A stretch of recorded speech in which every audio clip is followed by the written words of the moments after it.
I started selling drugs by the time I was in between the 10th and the 11th grade to support me using drugs. I'd be able to get my drugs for free. And by the time I was 19 or 20 years old, I was dealing pretty big time. Charlie Baker was the kind of person people would fear, and with good reason. He collected money for the mob just because he enjoyed beating people up.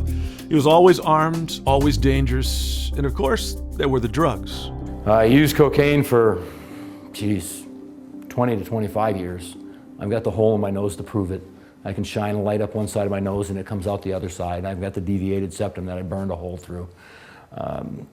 Got to the point of where I was dealing large quantities, making really ridiculous decisions. One of those decisions would change his life. About 2 o'clock in the morning, this van is driving by.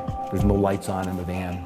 I could hear it going down the street as I'm looking out the window, and it parks like 2 or 3 houses down. Well, there's nobody in that area that this van is going to be belonging to. I hear the door open, and I know something's wrong. I grabbed my gun, and I walked out into the street to see what was going on. This guy had gotten out of his van, and he was going around the side of my neighbor's house, and apparently he was going to try and break in or whatever. I got down to where he was on the side of the house. I called him out. He saw me. He shot back for his van. He got into the van before I'd gotten up to him. I stick my gun in his face. I said, "Get out of the van." He gets out of the van. We go to the back of the van. Tries to grab the gun for me. We wrestle for the gun. He falls down. The gun goes off. I shoot him in the head. Kill him. Charlie found himself in jail, facing a charge of first-degree murder. And for the first time in his life, it started to dawn on him, he's got a problem. Up until this night, I was God. I was smart, I was slick, I could get out of anything, I could buy my way out of anything, I could figure my way out of anything, I could use all my intelligence, all my power, and all the abilities that I had to do this. This night, that all ran out. I'm in jail about 2 weeks, made a couple court appearances. District attorney's got the gun lobby out there. Every time I go to court, there's a big protest on the front steps of the court, protesting my even being alive. I'm watching everything from my life just crumbling.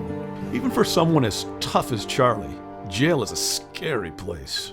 I'm not sleeping at all. I mean, this whole thing is it's unbelievable. And I just do circles in the tank. I'd try to walk until I could get so tired that I could try and sleep.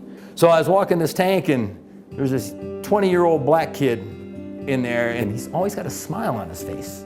Always smiling, and he's doing these Bible study things, and I hated it. It was just, I didn't know what it was.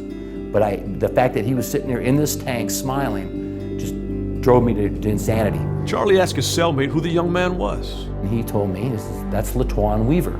He's Dead Man Walking.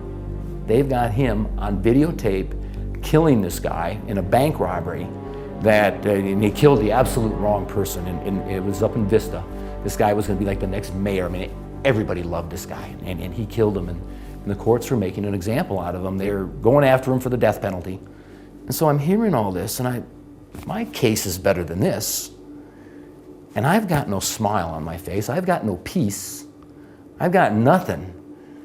This guy had peace on his face. And quite frankly, it pissed me off. So I told my cellmates, tomorrow morning, when the doors open, I'm gonna storm the cell and I'm gonna beat the hell out of that guy. And that's exactly what Charlie did, or at least what he started to do. I stormed this guy's cell, I run right up into his face, and I said, I know who you are, and I know what you did, and I'm gonna beat the hell out of you. I said, before I do, I wanna know why you got that stupid smile on your face that I'm gonna wipe off. And he started talking to me about Jesus Christ. At the end of 3 hours, I turned around and I walked out. And I walked back to my cell, and I went back up into my bunk. He says, forget, that heaven and hell thing, I don't know. All I know is this guy's got peace on his face, and I got none. And I couldn't get my head around that. It didn't make any sense to me. This guy's facing a death penalty. So all night long, I laid in bed thinking about that. Next morning, doors pop open. I storm this guy's cell again, man. I run right down there, I get right up into his face, and I says, dude, I want what you got, man. What do I got to do? November 22nd, 1992, I bowed my knee to the Lord Jesus Christ. In that young black man's cell, a screaming, murdering bigot bowed to the maker of the universe. And Charlie made many more trips to Latuan's cell, but now for a very different reason. I needed a God bigger than my problem, because my problem wasn't going away, and I didn't know what to do. I'm learning stuff and I'm listening to him, and we became really good friends. And he got convicted. He got the death penalty. And it was a day or two before they were going to take him into the prison to take him up to San Quentin, where the death row was at. And we're talking. I said, Latuan, what are you going to do, man? What are you going to do? And he says, Charlie, and I'll never forget this as long as I live. He goes, Charlie, he goes, what better place to preach the gospel of Jesus Christ than on death row? And that's where Latuan remains today, as his case continues to move through the appeal process. Meanwhile, Charlie had his own problems. I did get convicted. I got convicted of involuntary manslaughter, and I got a 9-year sentence. I went to prison. Probably I took more away from it than it took from me. It gave me an opportunity to really study and learn the Word. Gave me an opportunity. Southern California Bible College would come in. They would do actually college-level Bible courses that I got to take for $10 a course. It was my time in the wilderness. Paul had his, I had mine, and I got to be really, I got to be very learned, in as much as I can, and found a niche that I fit in at. That niche? Charlie works as a volunteer chaplain at Donovan State Prison.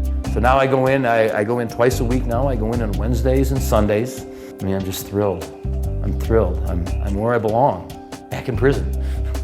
The only deal is I made a deal with them. They got to let me out at night now. That's the only catch. Now I got to go home now. But prison ministry isn't for everybody. I know that, but I know it's for me.